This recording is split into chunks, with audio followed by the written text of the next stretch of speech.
Alrighty, so let's start out talking about action potentials. So when we're looking at action potentials, they're regulated by this thing called time-dependent current. So we're looking at sodium, calcium, potassium, really like a series of things. And then we're also looking, and that's for cardiomyocytes, and then for ones that are autoarrhythmic, which means they're kind of do stuff on their own, we're looking more at pacemaker currents, which are spontaneous depolarizations. Okay, so first off, let's look at cardiomyocytes. So whenever we're looking at cardiomyocytes, we've got a few different phases. Here's threshold. I will say 4, 0, 1, 2, 3, 4. Okay, so one thing interesting to note about cardiomyocytes is they don't hyperpolarize. And this is because the negative 85 nurse that they're hanging out at, right over here, is this like negative 85. This is positive. It's like 0. So at that negative 85, that's really close to the K plus nurse, even though it's driven more by a Cl minus. So it's just, it likes to chillax. So the K plus doesn't shove it past there. So let's take a look at what the different phases do. So our first phase, phase 4, we're gonna look at IK1. So we've got almost like 90 millivolts in here. Sorry, not negative 85, that's skeletal muscle. This will be negative 90, around there. 90 millivolts. So this one's very close to the nurse, which we just talked about. And you have several K channels that are opening throughout this. So then whenever we have those ions flush in, we're gonna have sodium open up here. That's the current we're gonna see through here is mainly sodium. So that's gonna be voltage gated sodium channels opening, and then we're gonna start seeing those K channels close because and like cancel out that K current right there. Potassium current. Potassium. Sodium, potassium. Okay, so that's phase 0, and this is depolarization. And then right up here we're gonna have a couple different phases. First, we're gonna have rapid. Hi, Josh. Do you think you can, while you've got your shoe on, do you think you could go turn the oven on to like 450 so I can cook chicken? Thank you. Oh. My goodness, honey. I have raw chicken right I there. did not see the raw chicken. There's like a ton of gum in there, by the way. I don't know why you just brought one. But go turn on the oven to like 450. Love you. Okay. So phase 1, we're going to see rapid repolarization. So what we're looking at here is your sodium inactivation gate. So you know how you've got your sodium channel, and then you have a little dangly inactivation gate on there. So that's going to close. So that's going to shut off sodium, which is going to prevent, which is going to let us start doing stuff over here. So those activation gates are going to close. You're going to have some potassium and chloride channels start opening here to get us over to repolarization. So we're going to have, so the exact channels, there's a couple. So we're going to have I21 and I22. Yeah. And initially they were called, they looked kind of similar to this guy. And we thought they were just potassium. Yeah, I said that right. But it turns out chloride's in here too. We found that out later. So chloride and potassium channels are going to open up. We're going to start repolarization. Now, right here, we're noticing something. This is called a plateau phase. So kind of the purpose of the plateau phase is to it's mainly meant to contract the muscle for longer. So that's its main thing, is contraction. So here we're going to actually have a few different channels open. We're going to have voltage gated calcium channels open, which are slower than sodium. And there's a couple different types. We're going to have L type, which is longer, and T type, which inactivates faster. So they're named based after when they inactivate. And L type is going to stay open for longer. Okay. And so we're just going to kind of plateau for a second, and then while we open certain channels, so we're going to open that calcium channel over here. What we're going to open is a series of different K channels: IK ultra rapid, IK rapid, and then IK slow. And whenever we open IK slow because it's the slowest to open, we're going to have that drop off happen. here we're gonna open IK1, and right here we're gonna, okay. So then we're gonna hit, okay, and then we're gonna hit repolarization right here. The rapid and slow IK channels are gonna repolarize right until we hit resting membrane potential. And our calcium channels are gonna close as we get more negative. Oh, this one's interesting, IK1. It actually opens as we get more negative, which is weird for a potassium channel. And what you're looking at here is your heart can only really relax when circa and stuff like that gets the calcium out. Okay, so that's the main thing with that. And when the extracellular calcium is gotten rid of with the NaCa exchanger, you're good, I don't care. Okay, so that is cardiomyocytes. Okay, let's look at autorhythmic cells. So autorhythmic cells are going to look a little different. We're at positive here, we're going to have 0 right here, we're going to have negative 60 right here.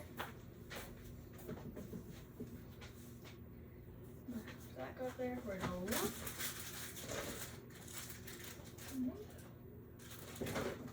4, 0, 3, 4. Okay. That's going to be CAT.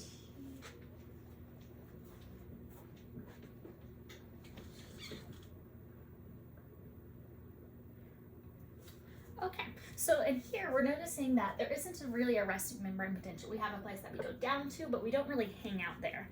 And that's important because we're looking at autorhythmic cells here. Okay, so there aren't any. Notice the difference here where there's no IK1 channels. That's important. That just makes it less permeable to K+, which means it is less negative. Okay, weird. So we're depending on leak channels. Okay, so there's a couple things we're going to notice here. First off, when they open initially, we're going to open funny channels or HCN channels, and they're just called that because they behave rather strangely, and they open whenever we hyperpolarize the membrane. So anytime we get more negative, so once we pass the threshold here, they kind of start to open. Fully everything's open down here, and we're going to shoot up again. Okay. Yeah, so most are open at the negative 60, which is why we kind of hang out there and before going back up. Okay, so CAMPS, or any sort of cyclic nucleotide, opens this guy. It's a cation channel. And when it's open, as we can tell, we start to depolarize.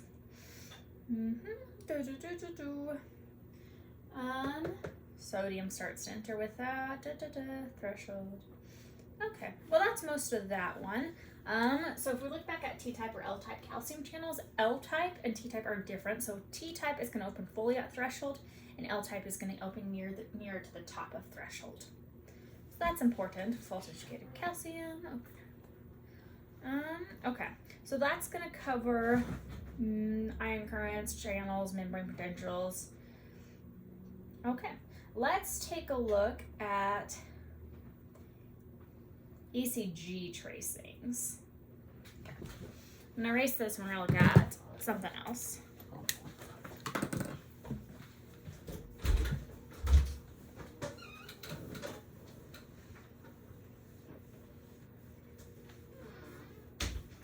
Okay.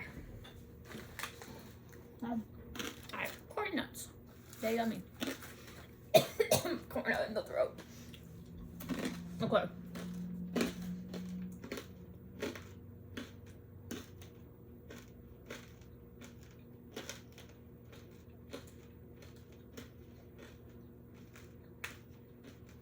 Okay.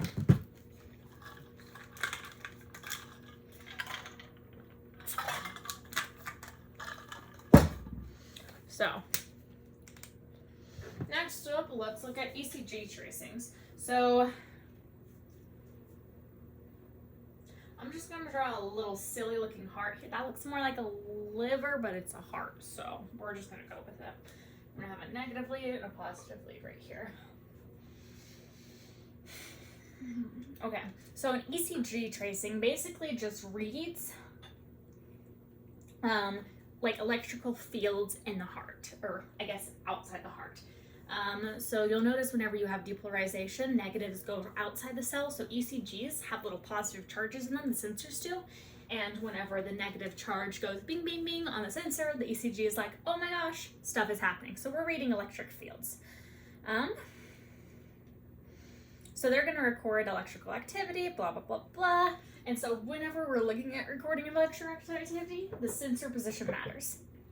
So your rule of thumb with an ECG is if you have a negative charge moving towards a positive sensor, then it has a little peak up, and if it's the opposite, so negative moving towards a negative, peak goes down. So that also works vice versa with positive moving towards negative.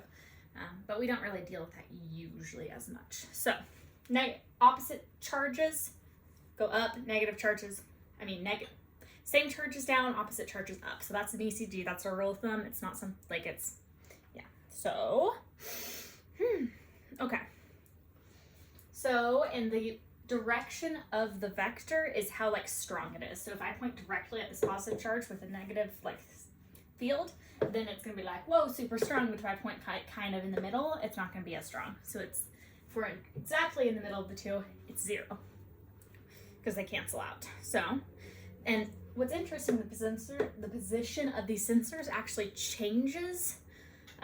So the size of the waves and the if they're up or down usually. So you have to be careful with that because you can change crap around.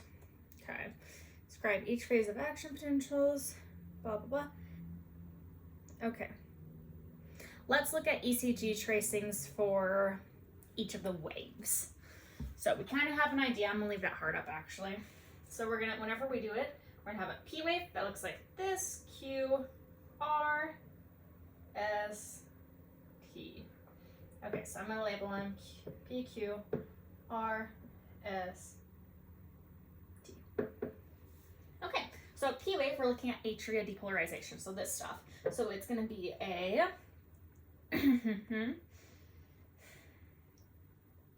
oh yeah, moving back to the last thing I almost forgot, SA node is autorhythmic, and other just general heart cells are usually cardiomyocytes for the cells. So that's just the stuff that's autorhythmic is AV nodes, SA node, and the PP, Purkinje fibers. So that's important to remember. But let's go back to this. So the P wave is atria depolarization, so this upper bit of the heart. And so you start out at the SA node, and you depolarize this direction, and that's going to give the first little bit, and then after the main bit is depolarized, then you send another vector a little bit more down this way, and then that's all depolarized. So that's going to give us a bump up and then our bump down. So really fast, this is a measurement of how separated the charges are. So stronger electric field is going to have more separated charges. So this isn't a measurement of how much is depolarized, it's how much the charges are separated. So if you're fully depolarized, you go back to baseline.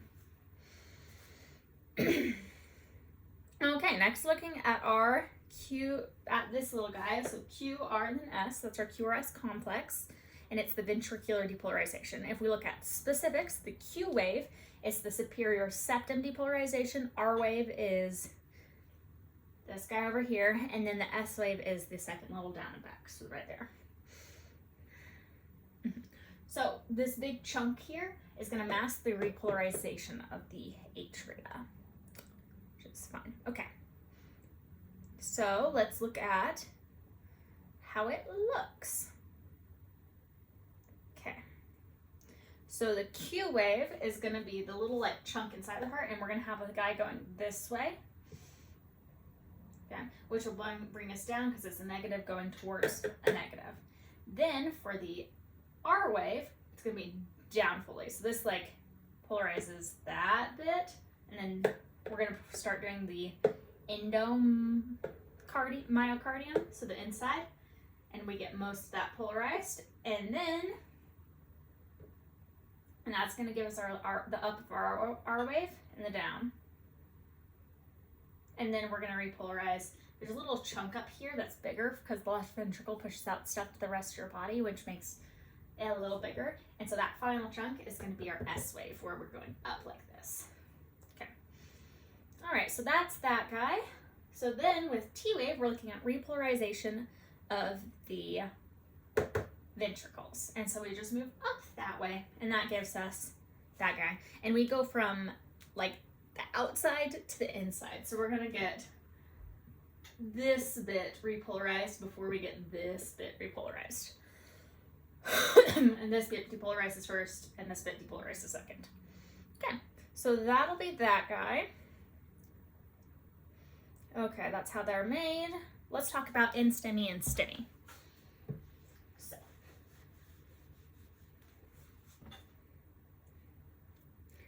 okay, so STEMI is ST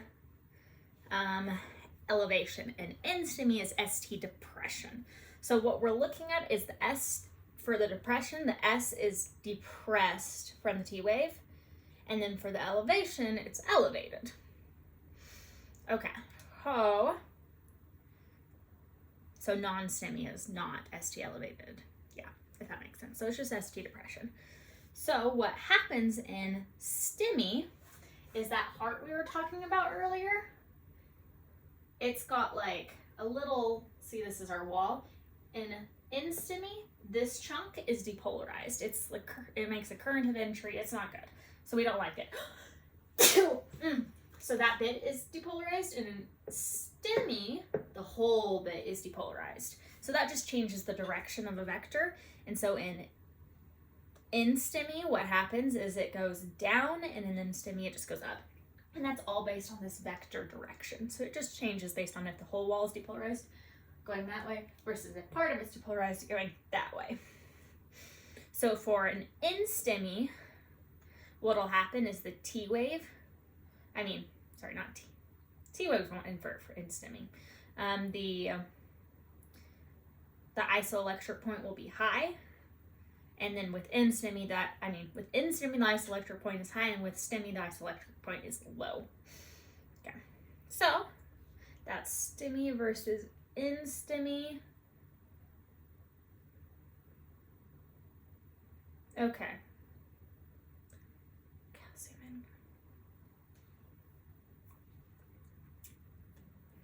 All right, let's take a look at the inotropic stuff now.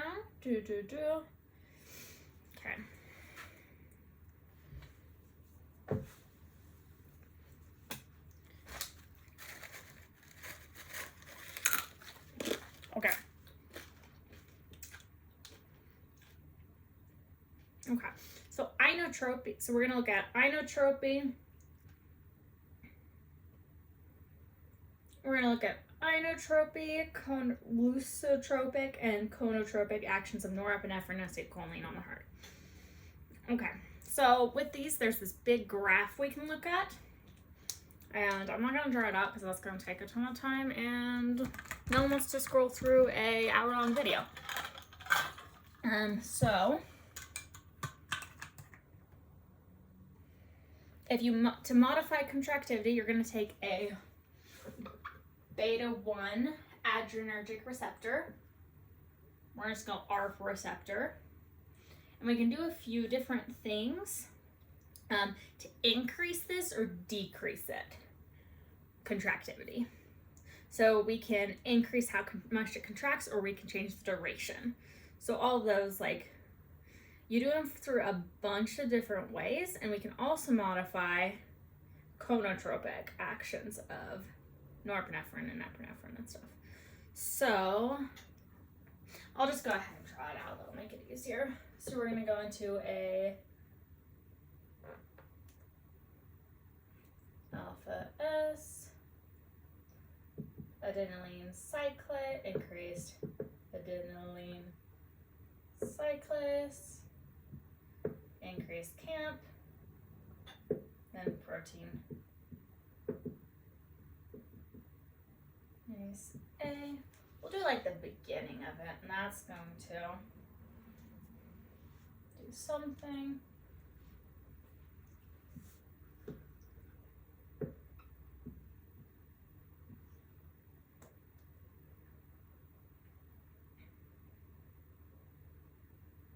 Okay.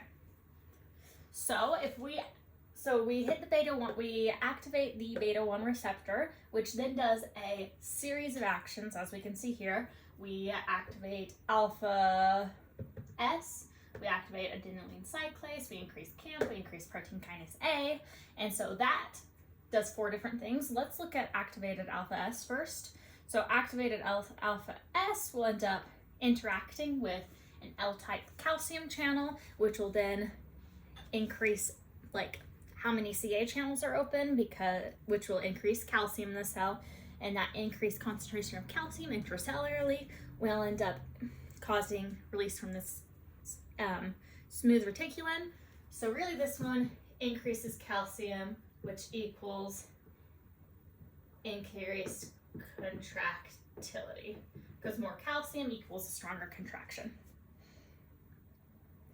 So this one over here, so there are a couple of different ways that we can go. One, we phosphorylate troponin. And we remember troponin is our little Mickey Mouse. And so that will increase the rate of calcium coming off of troponin C, which will increase relaxation, which is lusotropic, because relaxation is lusotropic, which will decrease duration of contraction. Okay. Next guy over here, we phosphorylate phospholambdin. And that'll increase the circa, which will increase reuptake, which will increase the speed of relaxation, or lusotropic, which will decrease duration. Okay. Next, so a couple things we learned. So summary of this one: increasing calcium increases contractility because of an L-type calcium channel.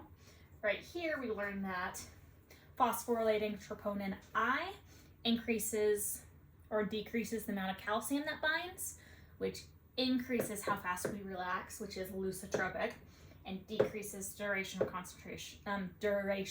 contraction.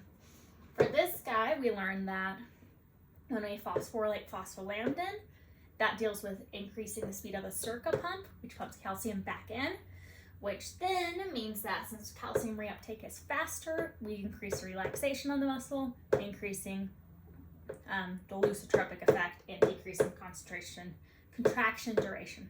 Keep saying concentration. So this one we phosphorylate ryanodine, which then results in it opening more, which results in calcium being released more, which increases calcium in the cell, meaning more contracted. Okay, this one we phosphorylate L-type channels again.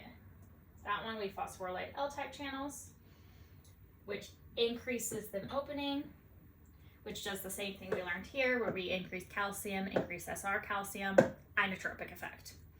So that's inotropy versus lusotropy or whatever.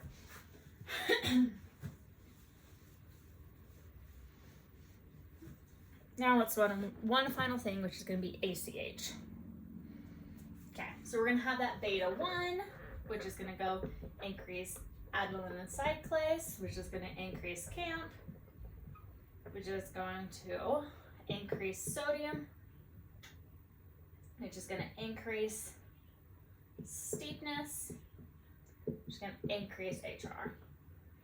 So increase CAMP, it's going to do that.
right, so we know that beta 1 deals with increasing heart rate because it's autonomic. So here's how we do it.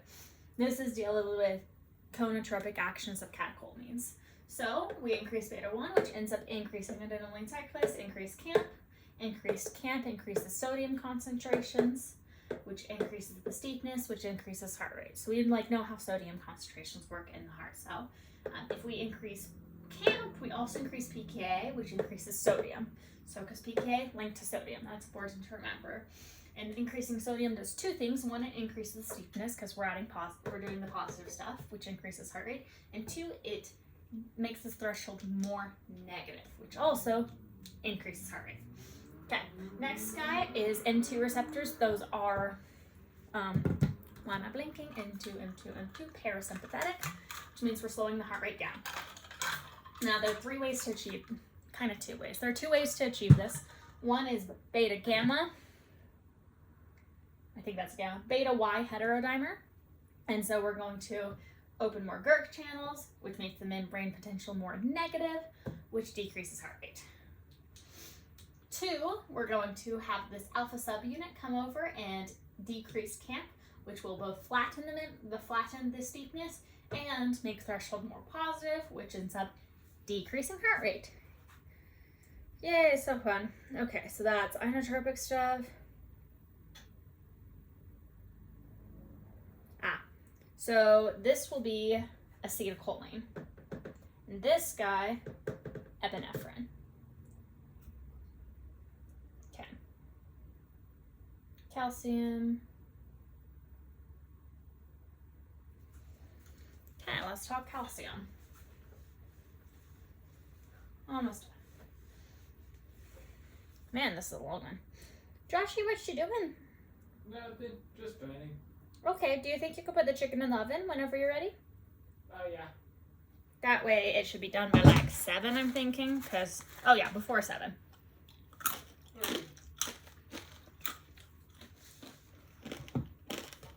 Okay.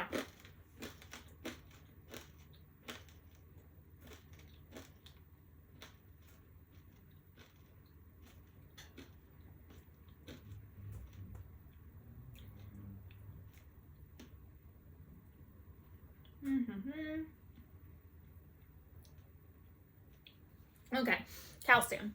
Oh, all right, erase it. So there are two types of calcium we use. One, we use the calcium in this SR, and two, we use extracellular calcium. So the SR we don't use as much as we're losing a lot of extracellular too. So we use both. We use the same mechanism, kind of as skeletal muscle. Here it goes, guys. Okay, go in the oven. Thank you. Mwah. Okay.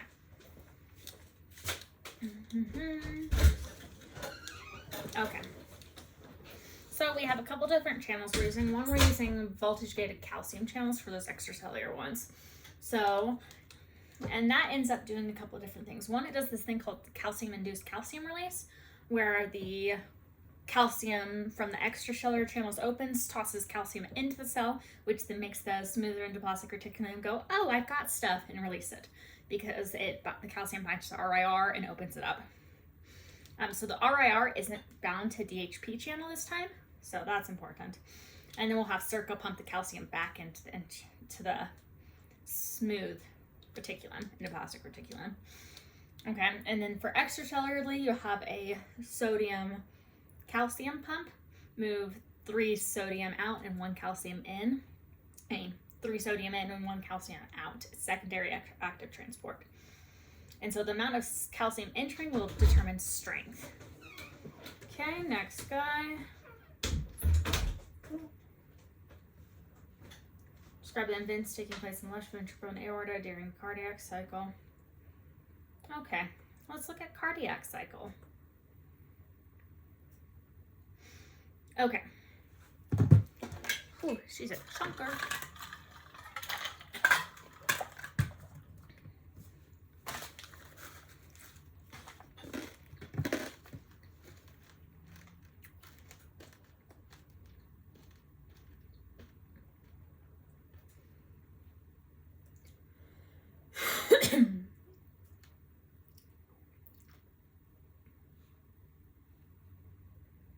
Okay.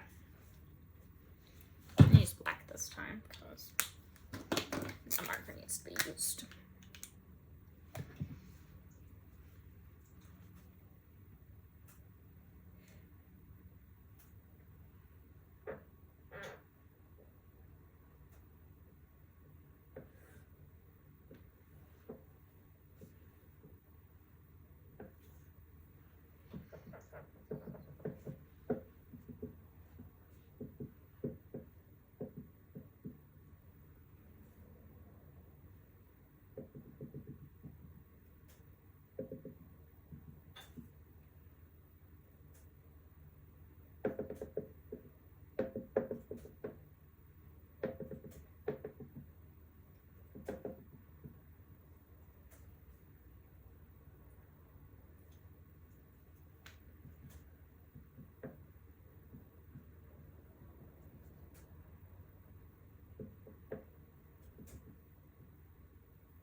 Yeah, keep doing it. Okay. And that one's gonna be one.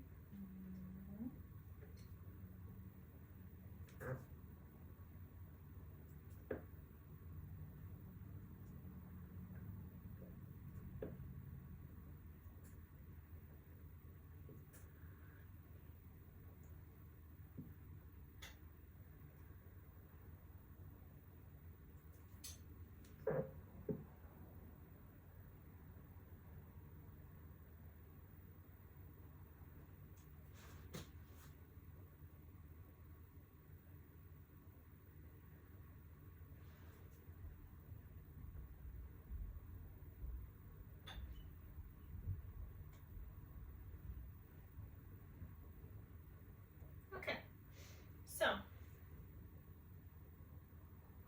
yeah, if we're looking at pressure, we follow that, but we have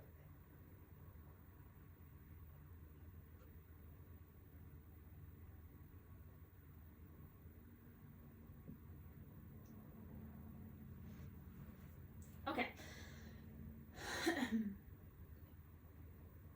All right, so let's look at a few different things. First of all, let's look at aortic pressure. So if we're looking at, systole, chamber contraction. We look atrial, then we look at ventricular. Then you look at diastole, which is relaxation. And then we're looking at a few different valves and what they're doing.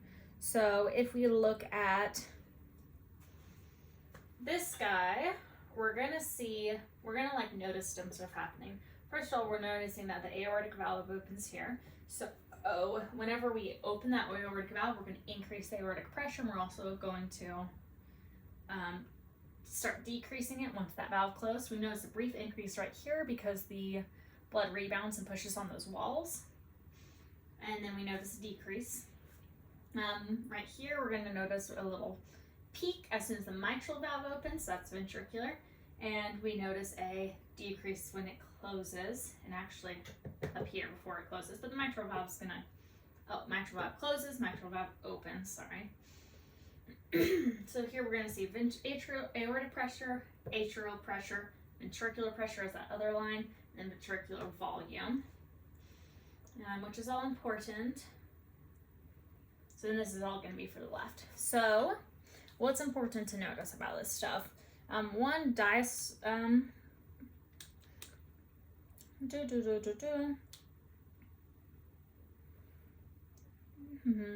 Let's see.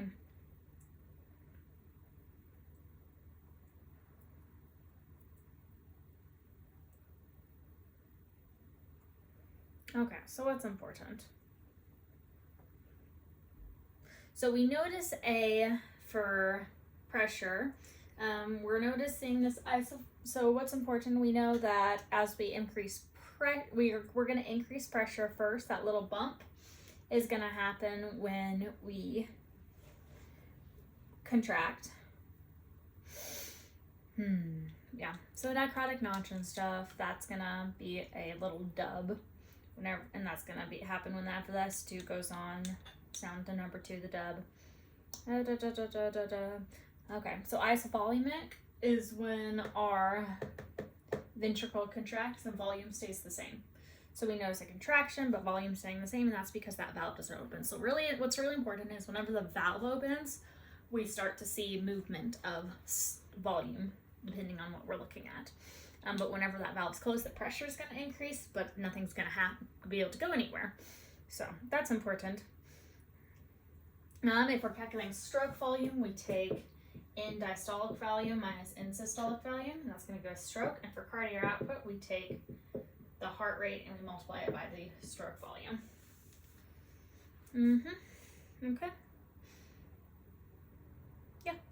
So that's a lot of that. Yeah. So dichrotic notch is when the blood hits the aorta. Yeah, we just see these systems all linked together, and they give us important stuff going on. So there we go.